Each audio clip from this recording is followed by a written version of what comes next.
Alright, so you have watched a review of author, purpose, and what's called either form or genre.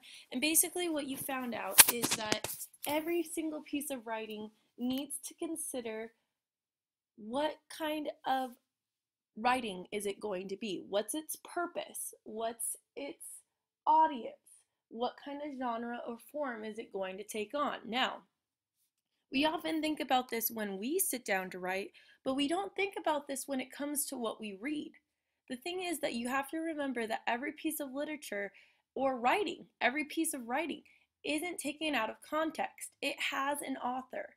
Everything that went into that piece of writing was done on purpose for a reason. So if you think about that, then you can consider a lot more of the options and you can have a lot more critique on the writing because we do peer review all the time and we're able to critique our neighbors, but we are handed a novel and sometimes it's hard for us to feel like we have any right to critique that piece of writing. We feel as if it's too classic or it's too formidable or it's been around so long. Or sometimes we just don't even think about the fact that there is a real life author out there making decisions, good or bad, great, minor, etc. They're making those decisions. So we need to remember that. So when we come into a literature class, the question is, what do we consider literature? And what aspect do we focus? Now, this is a page. Hopefully you remember this page. This is a diagram of some examples of author's purpose, okay? And this circle is basically anything that has the purpose to persuade. There's persuasive text, there's persuasive informational, narrative persuasive informational, narrative persuasive. In this circle right here is informational writing, okay? Informational, persuasive informational, narrative persuasive informational, and informational narrative. And in this circle down here, what's mostly like an oval, right? We call this narrative, or we consider the purpose to entertain, okay? Anything that has a narrative focus or an entertainment value, okay? Some things are pure entertainment. Short stories, sitcoms, they don't really have, a purpose except they're there to entertain, okay? Some things, however, have informational entertainment, okay?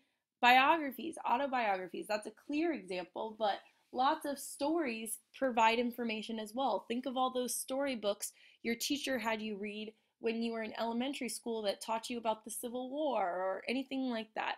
It's entertaining, but it's also providing information. There's also things that entertain or tell a story, but are persuasive. These are exaggerated examples, but a personal essay, that means like a memoir or a call to action poem. However, a lot of stories are meant to persuade you, right? If you think of a fable is there to persuade you of a lesson, okay?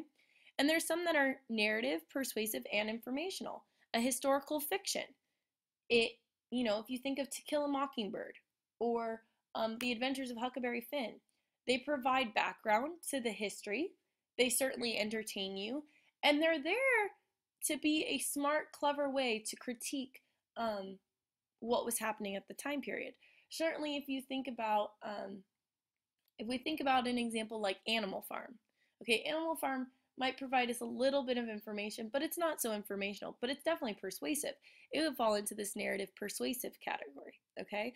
So what I want to ask you is, what is literature? And what I found, this is just a general definition, and I like it. It says writings in which expression and form, so I'm expressing myself and I'm considering form, in connection with ideas that of permanent and universal interest.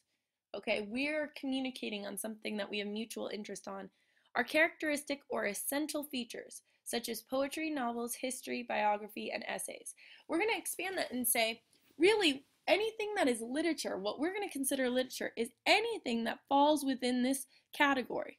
So it doesn't have to be simply narrative or simply there to entertain you, but if it has any entertainment value whatsoever, okay, if it's not merely persuasive or merely informational, but if it is there in some way to entertain you or to narrate, meaning to tell a story, to entertain you with plot, okay, then it is going to be considered part of the literature. And what I mean by that is we can create literary analysis, okay?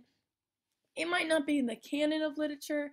If you read a comic book, okay, a comic book is certainly there to entertain you, okay? It's probably not really informing you of much except the story. It's probably not really persuading you of anything except, you know, conquer bad guys. But it's there to entertain you. Now, we don't think of that as literature because it's not, you know, a big novel. But we're going to consider it a type of literature because we can create literary analysis around it. We can critique the plot. We can critique the images. We can critique the dialogue, okay? So we can create literary analysis on any piece of writing that falls into this category. We will consider this category to include any piece of writing whose purpose includes entertaining or narrating. So when you're going at that, consider there's a wide range of what we're going to include under the umbrella of general literature. Remember, I discussed the difference between capital case literature and lowercase literature. Lowercase literature is just any piece of writing that's there to entertain you. Okay?